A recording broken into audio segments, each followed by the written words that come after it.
प्यारे बच्चों, आज हम देख रहे हैं सामान्यतः स्वीकृत लेखांकन सिद्धांत, जनरली एक्सेप्टेड अकाउंटिंग प्रिंसिपल, जिसको हम शॉर्ट में GAAP कहते हैं। देखिए, कोई भी लेखांकन परंपरा होती है, अवधारणाएं होती हैं, कंसेप्ट होते हैं, ये सारे शब्द ये बताते हैं कि हम जब अकाउंट बनाते हैं तो उस समय हमारे दिमाग की जो मेन प्रोसेस क्या कहती है। यानी आप इसको ऐसा समझे कि लिखते समय हमें क्या क्या बातों को ध्यान में रखना है, जो कंसेप्ट क्या है। जैसे फॉर एग्जांपल मैं स्टार्ट करता हूँ एक छोटे से कंसेप्ट से, ताकि हम इस बात को समझ पाए ये सिद्धांत और कंसेप्ट क्या होता है। जैसे व्यवसाय में ये माना जाता है कि व्यवसाय का मालिक और व्यवसाय दोनों अलग अलग है। अब आप कोई भी दुकान, व्यवसायिक दुकान, बिजनेसमैन के पास आप चले जाए, वो ये कहेगा भैया गले से पैसे निकालते हैं तो लिखते हैं कि भाई मैंने निकाले हैं, और जब गले में पैसे डालते हैं तो भी लिखते हैं कि भाई पैसे डाले हैं। ऐसा क्यों? भाई मालिक खुद ही तो निकाल रहा है, खुद ही डाल रहा है। लेकिन अकाउंट में ये नियम है, बेसिक रूल है कि देखो, दुकान का हिसाब अलग जगह पे है और दुकान का मालिक अलग है, यानी दोनों को अलग अलग माना गया है। यदि मालिक पैसे डालता है तो लिखे जाते हैं, और मालिक उसमें से पैसे निकाल लेता है तो लिखे जाते हैं, क्योंकि ये ही बेस कंसेप्ट है। अब ये जो कंसेप्ट है वो ही तो इसके अंतर्गत हमारा एक सिद्धांत है कि जब हम लेखा करते हैं तो हम व्यवसाय के मालिक को अलग मानते हैं और व्यवसाय को अलग मानते हैं। हुआ ना ये एक सिद्धांत, और इस सिद्धांत के आधार पर हम लिखते हैं। अगर ये सिद्धांत ना होता, एक बार के लिए हम सोच लें कि ये सिद्धांत नहीं है, तो क्या होगा? अगर ऐसा सिद्धांत नहीं होगा तो हम क्या करेंगे कि हम व्यवसाय का मालिक कुछ भी निकाले, कुछ भी डाले, कुछ भी पैसे करे, हम उसको लिखेंगे नहीं लिखेंगे। उसका इम्पैक्ट क्या होगा? उसका इम्पैक्ट ये होगा कि पता ही नहीं चलेगा कि बिजनेस का पैसा जा कहाँ रहा है। हो सकता है मालिक खुद ही ज़्यादा पैसे निकाल लेता हो, ज़्यादा यूज़ कर लेता हो। तो इसलिए लेखांकन का बेस कंसेप्ट ये हुआ कि नहीं हुआ कि दोनों को अलग अलग माना जाए, है ना, ताकि जब भी मालिक पैसे निकाले तो उससे लिखे जाए, जब भी वो पैसे बिजनेस में डाले तो लिखे जाए, वरना बिजनेस का प्रॉफिट एंड लॉस, सही फाइनेंशियल स्थिति, अकाउंट, कैश कुछ भी मैच नहीं करेगा। तो ये कंसेप्ट हुआ। इसी तरह से आज हम जितने भी प्रिंसिपल कंसेप्ट, या जिसको हम बोलते हैं generally accepted accounting principle, GAAP, ये सारे ये चीज़ें हैं जो बेस है अकाउंट को प्रिपेयर करते समय कि ऐसा क्यों होता है। सभी क्यों का आंसर आपको इसमें मिलेगा। तो आज की क्लास स्टार्ट करते हैं। मैं आप लोगों को कुछ बेसिक चीज़ों के साथ में इसमें आपके शुरू करूँगा। सबसे पहले हमने लिखा कि ये जो GAAP है, जनरली एक्सेप्टेड अकाउंटिंग प्रिंसिपल, उनको दो भागों में बांटा जाता है, एक तो कंसेप्ट्स और एक कन्वेंशंस। कंसेप्ट मतलब किन अवधारणाओं पर वह आधारित है, और परंपराएं, क्या परंपराएं जो शुरू से चली आ रही हैं, जिनको हम आज भी फॉलो करते हैं अकाउंटिंग के लेखांकन में। तो हम इसको दो भागों में बांटते हैं। हम पहले स्टार्ट करेंगे इसमें फर्स्ट पार्ट से, यानी हम स्टार्ट कर रहे हैं अकाउंटिंग कंसेप्ट से। हम पहले अकाउंटिंग कंसेप्ट समझेंगे और फिर कन्वेंशंस पे आएंगे। तो पहला कंसेप्ट हम यहाँ पे शुरू करते हैं, जैसा कि मैंने अपने एग्जांपल से स्टार्टअप में लिया है, वहीं से मैं शुरू करता हूँ पहला एग्जांपल। आप देखो, हमारा फर्स्ट जो कंसेप्ट है वो है पृथक अस्तित्व अवधारणा। पृथक अस्तित्व अवधारणा मतलब separate entity concept. Separate entity का मतलब क्या है वो देखो आप, इसमें हमने कहा कि देखो, बिजनेस अलग है और बिजनेसमैन जो होता है वो अलग है, व्यवसाय अलग है और व्यवसायी अलग है, दोनों अलग अलग माने हमने। ऐसा क्यों किया गया, ये अभी हमने बात की कि व्यवसाय का मालिक को अलग नहीं मानेंगे तो उससे जो लेन देन होते हैं दिन रात, वो कैसे लिख पाएंगे। तो उनके साथ, मालिक के साथ जो लेन देन होते हैं बिजनेस के, इसलिए। और आप एक और चीज समझें, बिजनेस जैसे कंपनी एक्ट जो है, उसमें तो कंपनी को एक सेपरेट एंटाइटी माना है। उसने कहा है कि नहीं, ये तो एक कंपनी क्या होता है, एक व्यक्ति है, कंपनी खुद इटसेल्फ पर्सन जिसको टैक्स चुकाना होता है। तो ये चीज बहुत इंपॉर्टेंट है कि बिजनेस अलग है और बिजनेसमैन जो होता है वो अलग होता है। तो सेपरेट एंटाइटी हमें ये कहती है बिजनेस अलग और बिजनेस मैन अलग होगा। अब इससे इम्पैक्ट क्या आता है, दोनों अलग अलग माने जाएंगे, ये तो इसका बेस कंसेप्ट हो गया, किसका? पृथक अस्तित्व अवधारणा। अब इसका इम्पैक्ट क्या आता है, ये दो बातों में काम में आता है, कैपिटल और इंटरेस्ट ऑन कैपिटल। आप इसको लेखांकन में जब लिखते हैं, कैपिटल का मतलब मालिक, बिजनेसमैन जो पैसा लगाता है, उस पैसे को हम बैलेंस शीट में लायबिलिटीज की तरफ लिखते हैं। लायबिलिटीज की तरफ लिखने का मतलब हुआ कि हमने, बिजनेस ने उसे अपनी लायबिलिटी माना है, हाँ, निश्चित रूप से वो इंटरनल लाइबिलिटी है, पर लाइबिलिटी तो है। यानी बिजनेस कहता है कि मेरा मालिक मेरे अंदर पैसे लगाता है तो वो मेरे लिए एक लाइबिलिटी है और मुझे वो वापस पे करना है। ओके, और उस जितना पैसा वो लगाता है उस पर ब्याज और देता है। जैसे हम बैंक को ब्याज देते हैं, बैंक से लोन लेते हैं उसको ब्याज देते हैं, उसी तरह से कैपिटल पे भी इंटरेस्ट ऑन कैपिटल देते हैं। तो ये दोनों चीजें बताती हैं कि यदि मालिक बिजनेस में पैसा लगाता है तो बिजनेस उसे वापस क्या दे देता है, उसका ब्याज भी देता है। और ऐसा इसलिए होता है क्योंकि हमने इसको अलग माना है, सही है ना, सेपरेट माना है। उसी तरह से अब मान लो ड्राइंग्स होता है, तो ड्राइंग्स में क्या होता है कि अलग निकाल लेता है ड्राइंग्स। तो ड्राइंग्स में क्या होता है, वो पैसे निकालता है, तो पैसे बिजनेस का मालिक यदि पैसे निकालता है तो ऐसी स्थिति में उससे इंटरेस्ट ऑन ड्राइंग्स, उससे ड्राइंग्स लिया जाएगा। ये इसका बेस कंसेप्ट होता है। तो मेरे हिसाब से आप लोगों को ये बात अच्छे से समझ में आ गई होगी कि देखिए इसमें इम्पैक्ट क्या आता है कि व्यवसाय का मालिक अगर व्यवसाय से कोई भी लेन देन करेगा तो उसको एक तरीके से अलग व्यक्ति ही माना जाएगा। बिजनेस अपनी जगह पे अलग है और बिजनेस मैन अलग है। ये कहलाता है सेपरेट एंटिटी कंसेप्ट। और ये कंसेप्ट का मतलब भी समझ में आया कि इस अवधारणा को अगर हम नहीं मानेंगे, अगर हम इस बात को नहीं मानेंगे तो हम व्यवसायी से होने वाले जो मालिक है उससे जो डीलिंग होती है, डेली का लेन देन होता है, उसको फिर हम नहीं लिखेंगे। और अगर हम नहीं लिखेंगे तो हमारा बिजनेस सही प्रॉफिट कभी भी कैलकुलेट नहीं कर पाएगा। इसलिए ये जरूरी है, कंपल्सरी है। ठीक है प्यारे बच्चों, तो ये इतना ही पार्ट था। मेरे हिसाब से आपको अच्छे से समझ में आ गया होगा सेपरेट एंटिटी कंसेप्ट। और ये दो बातें आप नोटिंग में ले लें इसमें कि ये दो बातें महत्वपूर्ण हैं जो हम लेखांकन करते समय इसका इम्पैक्ट कहाँ देखते हैं। आपसे कोई पूछे कि भाई इसका इम्पैक्ट कहाँ है तो इसको आप ये उसके नोट में लिख सकते हैं। देखिए आगे सेकेंड जो हमारा है वो है मुद्रा मापन अवधारणा, मनी मेजरमेंट कंसेप्ट। अकाउंट के अंतर्गत हम ये कहते हैं कि केवल जो मनी में मेजर होता है केवल उसी को हम लिखेंगे।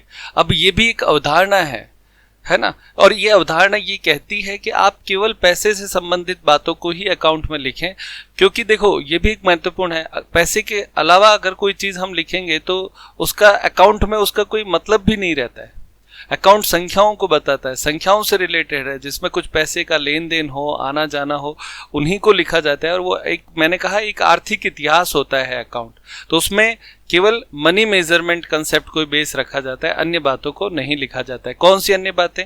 कुशलता, ईमानदारी, अच्छे कर्मचारी, व्यवसाय का अच्छा वातावरण, इन्हें कभी भी नहीं लिखा जाता। हाँ, बिजनेस के लिए बहुत महत्वपूर्ण है, ऐसा नहीं है। ईमानदार कर्मचारी के जिस बिजनेस में हो, जहाँ का वातावरण अच्छा हो, ये कितनी इंपॉर्टेंट बातें होती है एक बिजनेस के बारे में, है ना।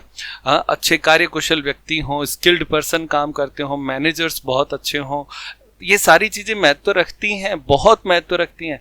लेकिन अकाउंट के पॉइंट ऑफ व्यू से इनको नहीं लिखा जाता क्योंकि इनका मनी मेजरमेंट नहीं होता है।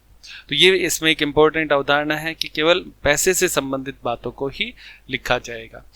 समझ में आ रहा है प्यारे बच्चों? और हर कंसेप्ट बहुत इंपॉर्टेंट होता है क्योंकि ये आपको ये सिखाता है कि कोई चीज़ क्यों लिखी जा रही है और क्यों नहीं लिखी जा रही है।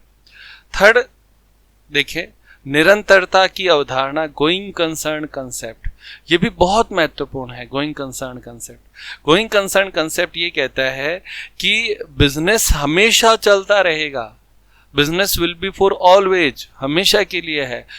इसकी कोई मतलब वो कहते हैं ना एंड लाइफ नहीं है, एक्सपायरी नहीं है, जीवन पर्यंत चलेगा। और सच्चाई भी है, बहुत लंबे समय तक ही चलता है। और इस एजम्पशन के बेस पर ही बिजनेस में आप आ सकते हो। आज कोई 1 करोड़ रुपए लगाता है किसी बिजनेस में और वो सोचता है मैं तो अगले महीने में या अगले साल में कमा के बिजनेस बंद कर दूंगा, ऐसा कभी नहीं होता है। जो 1 करोड़ रुपए लगाता है तो वो ये बात मानता है कि नहीं, वो बिजनेस लंबे समय तक चलेगा और धीरे धीरे मुझे वो पैसा मिलेगा।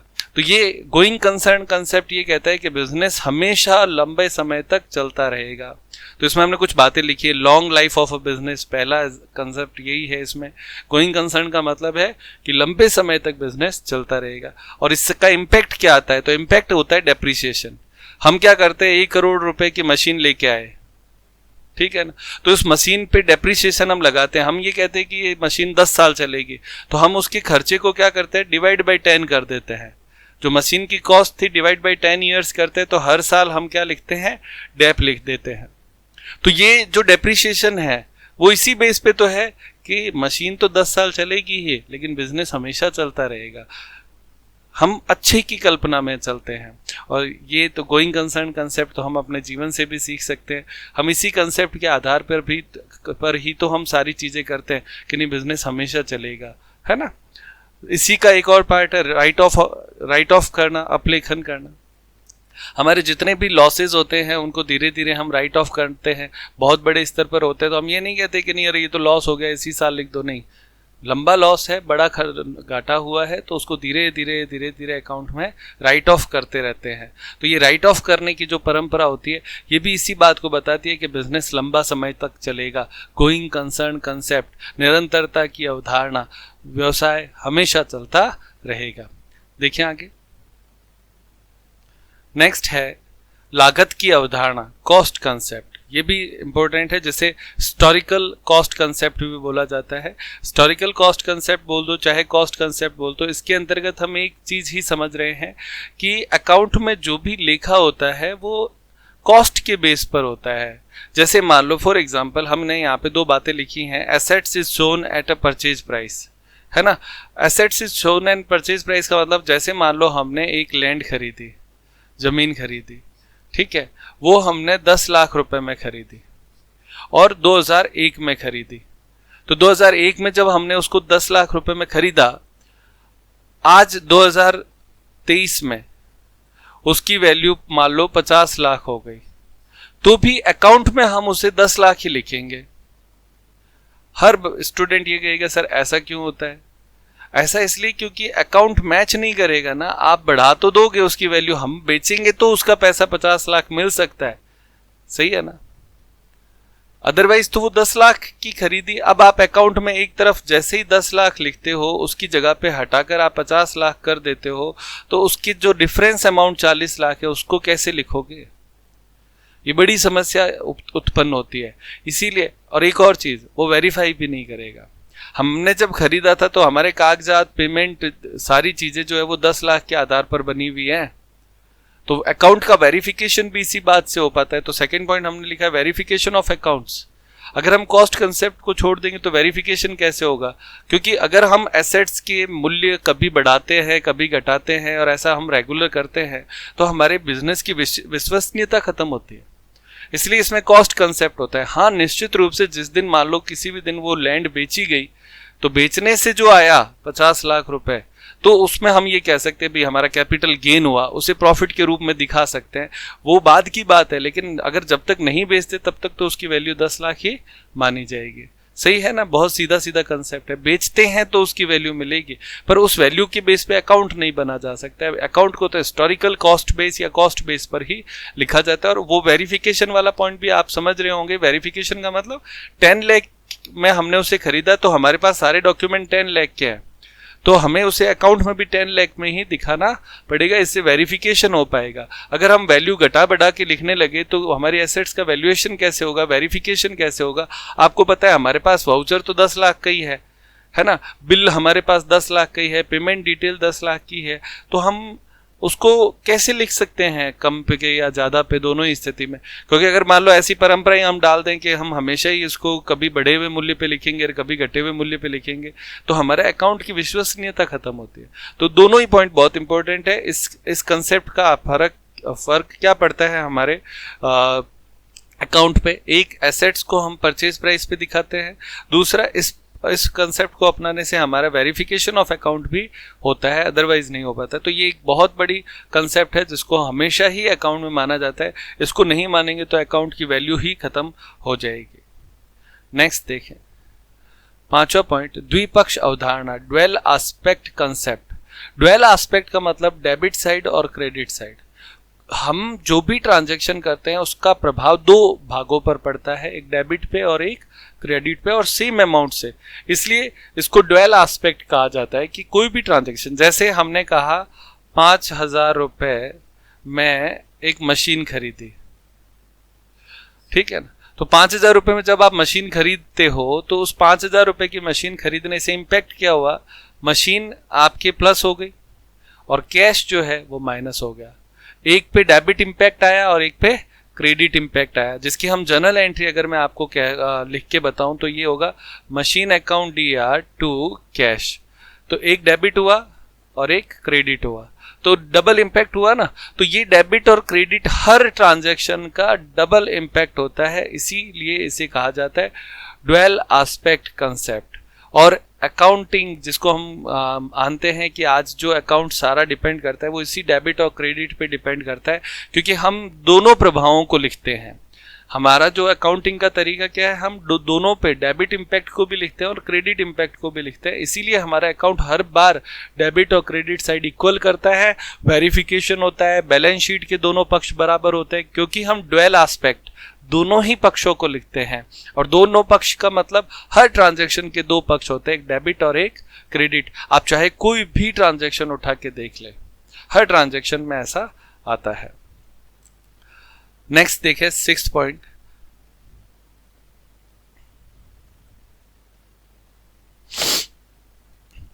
आगम मान्यता या वसूली अवधारणा, concept of revenue recognition and realisation. Concept of revenue recognition and realisation. अब ये क्या होता है, इस कंसेप्ट के आधार पर ये होता है कि हम अपनी जो इनकम है उसे कब माने, अपनी इनकम को इनकम कब माने, ये कंसेप्ट होता है, हम उसे बुक्स में कब लें। तो जैसे हमने ना एक एग्जांपल यहाँ पे लिया कि जैसे हमारे पास एक सेल्स किया हमने, तो सेल्स में 3 स्टेप में ये काम पूरा होता है। पहले सेल्स का ऑर्डर मिला, फिर हमने गुड्स डिलीवर किया, फिर रिसिप्ट ऑफ कैश हुआ। मान लो ये तीनों अलग अलग डेट पे होता है, ये एक दिन होता है, ये दूसरे दिन और ये तीसरे दिन। तो हम उसे एक्चुअल सेल्स में कब लिखेंगे, तो इसमें हमारा बेसिक कंसेप्ट ये कहता है कि जिस दिन हमने माल डिलीवर कर दिया ना, उस दिन हमें उसे सेल्स लिख देना चाहिए, जबकि ऑर्डर तो पहले ही मिल गया।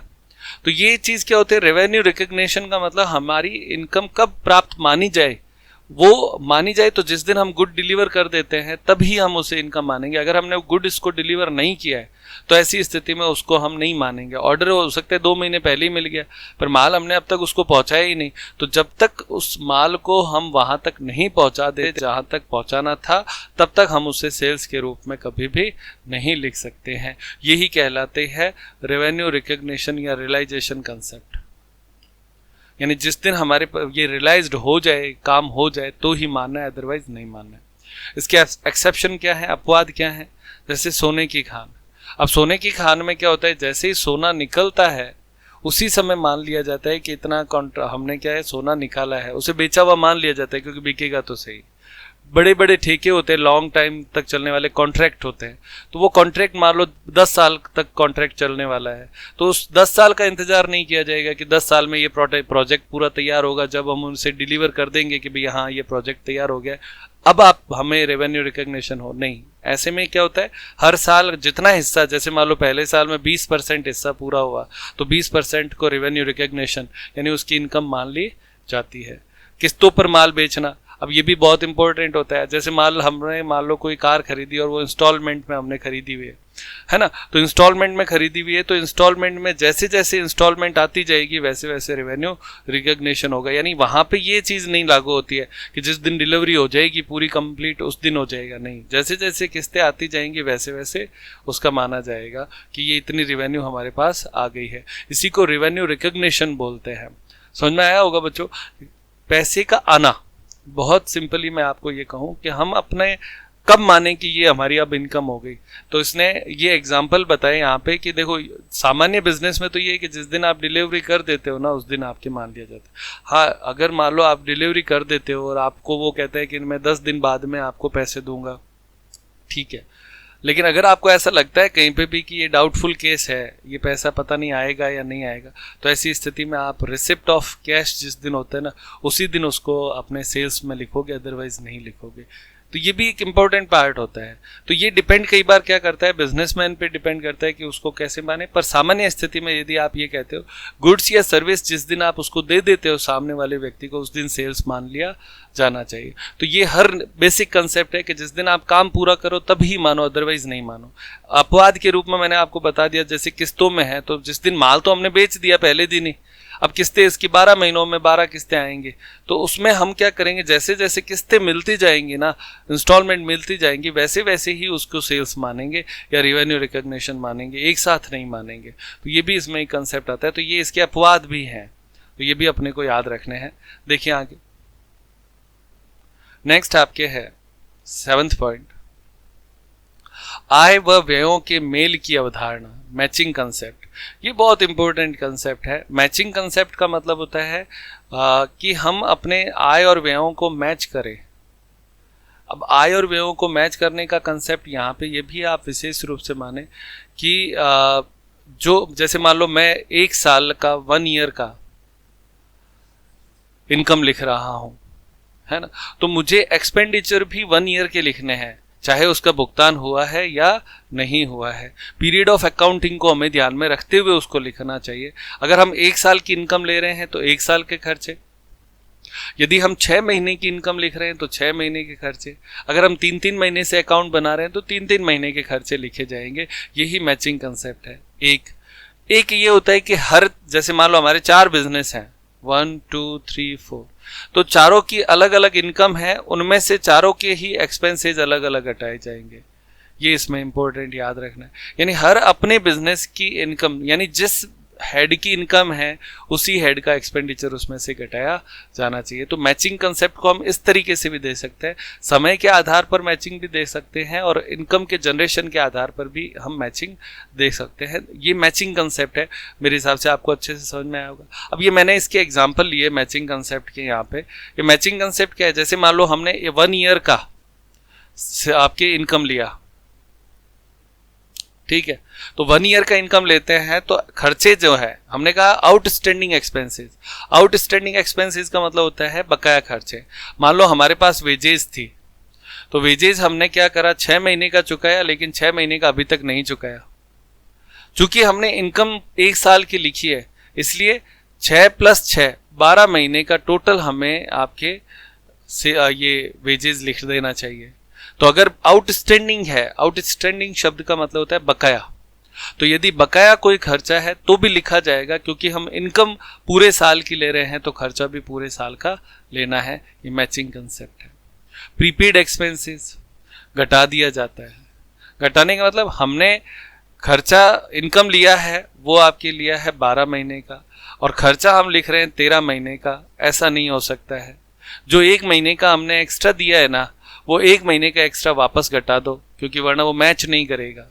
इनकम 12 महीने की है तो खर्चा, तो प्रीपेड एक्सपेंसेस का मतलब होता है नेक्स्ट ईयर का खर्चा अभी पे कर देना।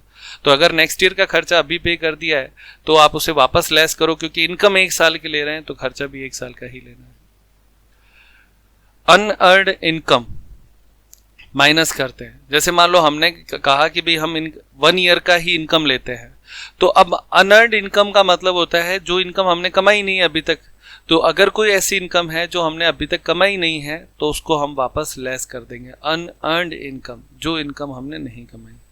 एक्रूड इनकम, हमने कमा तो ली है इनकम। एक्रूड इनकम का मतलब होता है कमा तो लिया लेकिन प्राप्त नहीं हुआ, पर उसे लिखा जाएगा क्योंकि वो इस साल से संबंधित करती है। तो 2 कंसेप्ट एक साथ यहाँ पे हम ये कह सकते हैं कि मैच करते हैं। जो अकाउंटिंग पीरियड कंसेप्ट कह दो वो भी यहाँ पे करता है और मैचिंग कंसेप्ट भी यहाँ पे काम करता है, दोनों एक साथ काम करते हैं। तो मैचिंग कंसेप्ट का मतलब है आय का व्ययों से मैच करना। अगर आप इनकम ले रहे हो तो उसकी हिसाब से ही आपको खर्चे लेने हैं। अगर 1 ईयर की इनकम ले रहे हो तो 1 ईयर के खर्चे लेने हैं। ये matching of income and expenditure कहलाता है। ठीक है, फिर आगे देखिए 8th पॉइंट, उपार्जन की अवधारणा, एक्रूअल कंसेप्ट। एक्रूअल कंसेप्ट का मतलब क्या है वो ये यहाँ पे स्टार पॉइंट में हमने लिखा है। ड्यू होने पर लिखना, चाहे पेमेंट किया है या नहीं। अगर एक्रूअल कंसेप्ट का मतलब है कि हम चाहे पेमेंट करें या ना करें पर हमें लिख देना चाहिए, क्योंकि हम 1 साल की सारी इनकम ले रहे हैं, है ना, चाहे वो प्राप्त हुई है या नहीं हुई है।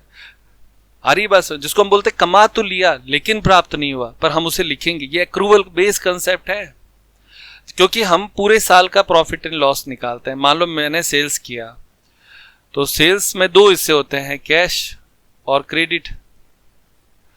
तो कैश सेल्स और क्रेडिट सेल्स दोनों ही लिखे जाएंगे।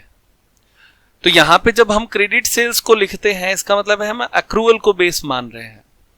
हम ये कह रहे हैं कि नहीं, हमने कमा लिया है, 1 साल में मिल जाएगा, पैसा कहाँ जाता है, कमाया तो है ना, हमने सेल किया है, हाँ पैसा बाद में मिलेगा, अगले साल मिलेगा, कोई दिक्कत नहीं है, पर हमने सेल इसी साल किया है तो इसी साल होएगा। तो एक्रूवल कंसेप्ट हमें ये सिखाता है कि अगर कोई भी इनकम प्राप्त हुई है या नहीं हुई है, खर्चा भुगतान कर दिया है या नहीं कर दिया है, अगर हमने उससे संबंधित काम कर दिया है तो उसे लिखा जाएगा, उसी ईयर में लिखा जाएगा जिससे वो संबंधित होता है।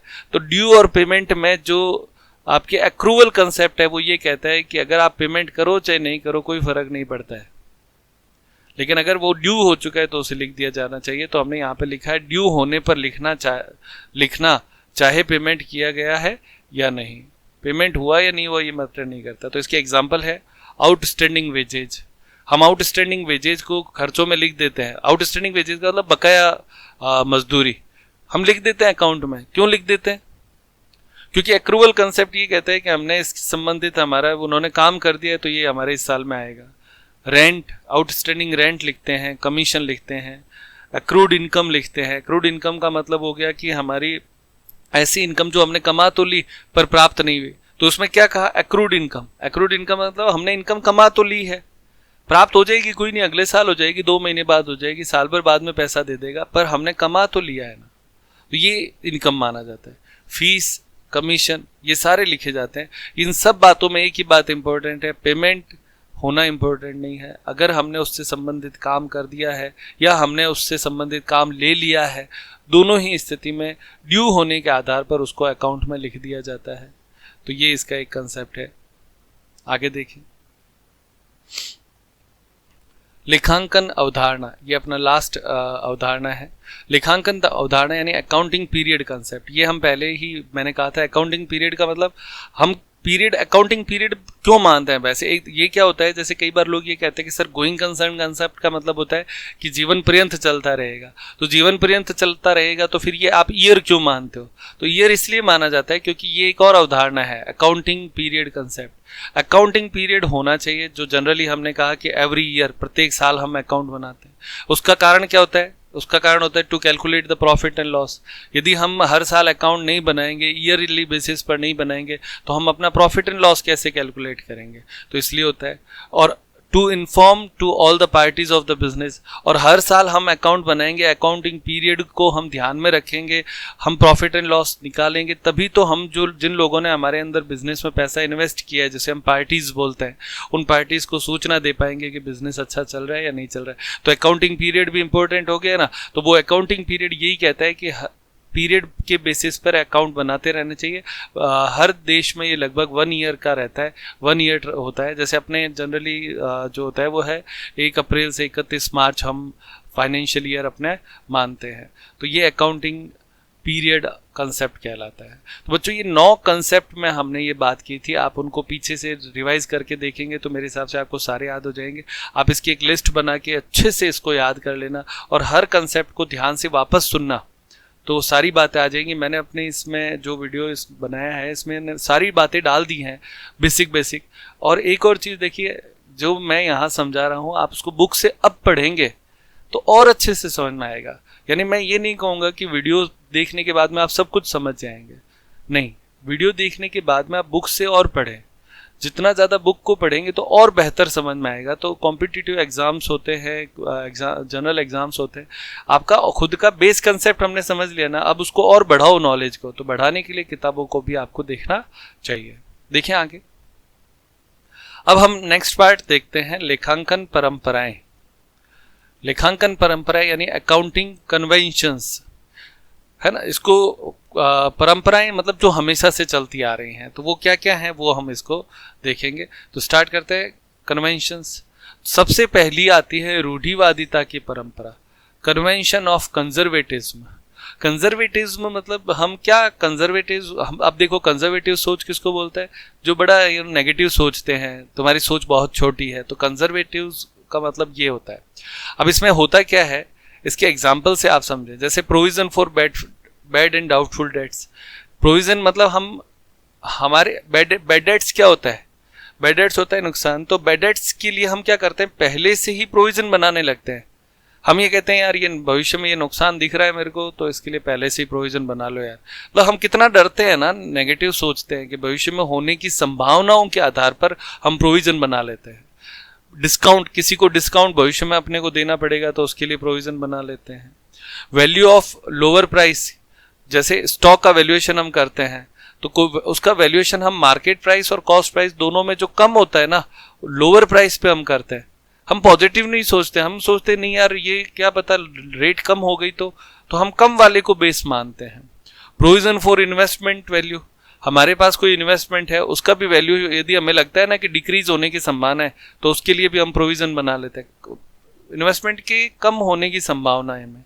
और एनी प्रोविजन, हम बहुत सारे प्रोविजन ऐसे बनाते हैं। तो ये जितने भी एग्जाम्पल हैं वो किस बात के हैं, ये कन्वेंशन ऑफ कंजर्वेटिज्म है। मतलब हम हर बार बिजनेस में ऐसा सोचते हैं कि हमें लॉस हो सकता है, हानि की संभावना है, और हम उस हानि के लिए प्रोविजन बनाना भी शुरू कर देते हैं। तो इसे हम रूढ़िवादिता संबंधी अवधारणा कहते हैं। लेकिन इसे रूढ़िवादिता क्यों कहा गया, ये एक और बात है। वो ये कहता है कि हानियों के लिए तो हम प्रोविजन बना लेते हैं, लेकिन हमारे अच्छे दिन भी तो आते हैं, अच्छी संभावित लाभों के लिए कोई लेखांकन ही नहीं करते। ये है एक्चुअली रूढ़िवादिता यहाँ पे, कि आप हानियों के लिए तो खुद को तैयार करते हो, पर पता है मार्केट में आपकी स्टॉक की वैल्यू बढ़ रही है, स्टॉक की वैल्यू ऊपर जा रही है, पर आप उसे नहीं लिखते हो। तो इसको इसलिए उन्होंने कहा कि आप बहुत रूढ़िवादी हो। तो रूढ़िवादिता संबंधी परंपरा ये कहती है कि आप हानियों के लिए प्रोविजन करो, लेकिन लाभ को आप केवल उसी दिन लिखेंगे जिस दिन आपको क्या हो, वास्तव में वो प्राप्त होता हो। आगे देखते हैं। सेकंड पॉइंट है पूर्ण प्रकटीकरण परंपरा, फुल डिस्क्लोजर कन्वेंशन।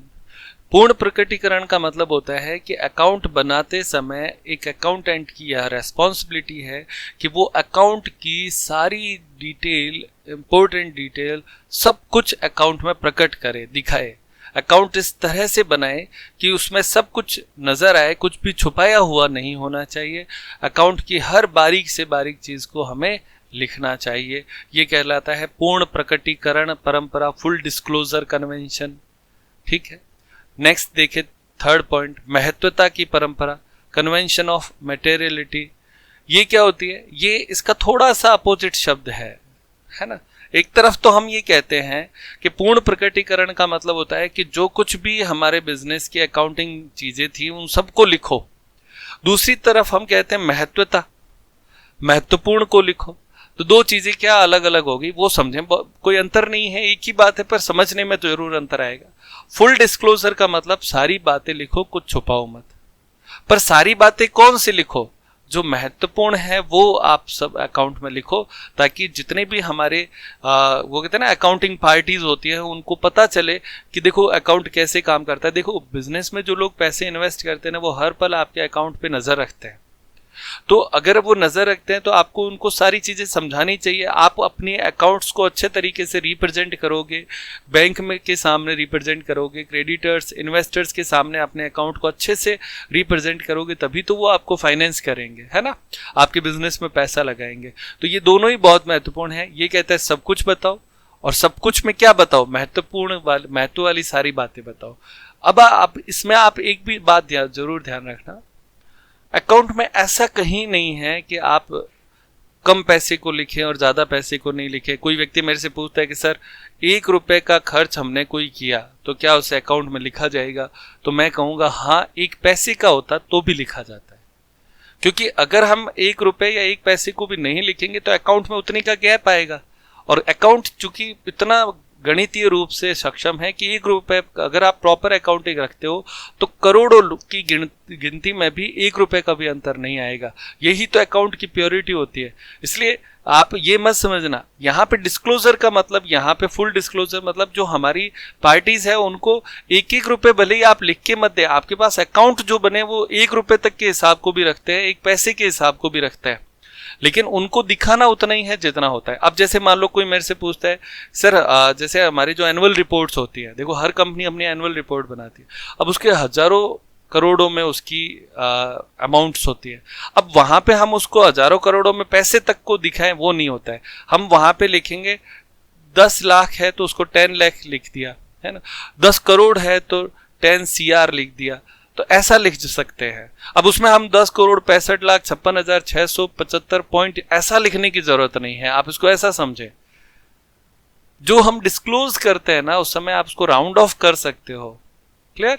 तो ये चीज आता है, फुल डिस्क्लोजर करें लेकिन मेटेरियलिटी को ध्यान में रखें, लेकिन ये डिस्क्लोज के लिए है, पर अकाउंट जब बनता है तो 1 पैसे का हिसाब भी लिखा जाता है। 4th पॉइंट, एक रूपता की अवधारणा, कन्वेंशन ऑफ कंसिस्टेंसी। ये भी बहुत महत्वपूर्ण है। कंसिस्टेंसी का मतलब होता है आप हर साल जैसे अकाउंट बनाते थे ना वैसे ही बनाओ, कोई भी नियम बदलो मत, क्योंकि अगर आप नियम बदलते हो तो आपके जो देखने वाले लोग हैं वो उससे समझ नहीं पाएंगे कि हो क्या रहा है, पिछले साल तो ऐसा कर रहा था, इस बार ऐसा कर रहा है। तो कंसिस्टेंसी मतलब एक जैसा रखो, जहां तक हो सके एक जैसा रखो, पर फिर भी मान लो कोई लेखांकन नियमों में बदलाव आया या अकाउंटिंग के लॉज में कोई चेंज आया तो उसके हिसाब से चेंज करना चाहिए। और अगर आप अकाउंटिंग में कहीं पे भी कोई चेंज करते हो तो वो इतना स्पष्ट रूप से प्रदर्शित होना चाहिए ताकि देखने वाले को पता चले कि हाँ इस साल ये बदलाव हुआ है और ऐसे हुआ है। तो ये कंसिस्टेंसी मतलब आप लेखांकन की सारी बातों को एक ही तरीके से चलोगे। जैसे इसको मैं बताता हूँ, जैसे मान लो हम डेप्रिसिएशन हमेशा क्या करते थे कि स्ट्रेट लाइन मेथड से लगाते थे, अब इस साल हमने क्या कर दिया, उसको रिटर्न डाउन वैल्यू मेथड से लगाना शुरू कर दिया, यानी डेप्रिसिएशन चार्ज करने की मेथड हम बदल देते हैं। तो जहां तक पहला नियम ये कहता है कि बदलो ही मत, जैसा चल रहा था वैसे ही चलने दो, लेकिन मान लो नियमों के अनुसार आपको बदलना पड़ा तो अब आगे से उसको फॉलो करोगे हमेशा वैसे ही, और इस साल जो बदलाव हुआ उसको अपने अकाउंट्स में इतना स्पष्ट रूप से दिखाएंगे, नोट में डाल के लिखेंगे ताकि जो देखने वाला व्यक्ति है वो समझ सके, है ना। और ये इंपॉर्टेंट होता है। और कंसिस्टेंसी से एक और फायदा है, कंपेरेबिलिटी भी बढ़ती है। अगर हम लगातार एक ही तरीके से अकाउंट बनाएंगे तो हमारे अकाउंट्स आपस में तुलना योग्य भी हो जाएंगे, तो ये भी इसमें इंपॉर्टेंट होता है। 5वां पॉइंट है कानून के पालन की परंपरा, convention of observance of law. ये क्या होता है कि सीधा सा है कि अकाउंट बनाते समय आपको संबंधित लॉ को भी मानना चाहिए, जैसा लॉ कहते हैं, जैसे हमारे नियम चलते हैं उसके अनुसार ही उसको बनाना चाहिए। तो ये 5 आपके कन्वेंशंस हो गए। अब आपके इसमें एक और छोटा सा पॉइंट और आता है, वो है फंडामेंटल अकाउंटिंग एजम्पशन, मान्यताएं क्या हैं। तो मान्यताओं में 3 मुख्य मान्यताएं हैं जो हम पहले पढ़ चुके हैं, पर यहाँ मान्यताओं के रूप में हम और देख लेते हैं। गोइंग कंसर्न यानी बिजनेस हमेशा चलता रहेगा, ये हमने अभी आज देखा। कंसिस्टेंसी, बिजनेस में आप अकाउंटिंग की जो तरीके हैं वो लगातार कंसिस्टेंटली एक जैसे ही रखोगे, उसमें बदलाव नहीं करोगे। और एक्रूवल, कोई भी जो है इनकम हो चाहे एक्सपेंडिचर हो, ड्यू के आधार पर उसको लिख लेना चाहिए, चाहे उसका पेमेंट किया गया है या नहीं किया गया। प्यारे बच्चों, ये इतना ही चैप्टर है। इसमें हमने accounting concept, convention and assumption तीनों ही पढ़ लिए हैं और ये पूरा एक टॉपिक कंप्लीट होता है। आप अपने विचार जरूर बताएं कैसा लगा। आज की क्लास यहीं समाप्त करते हैं।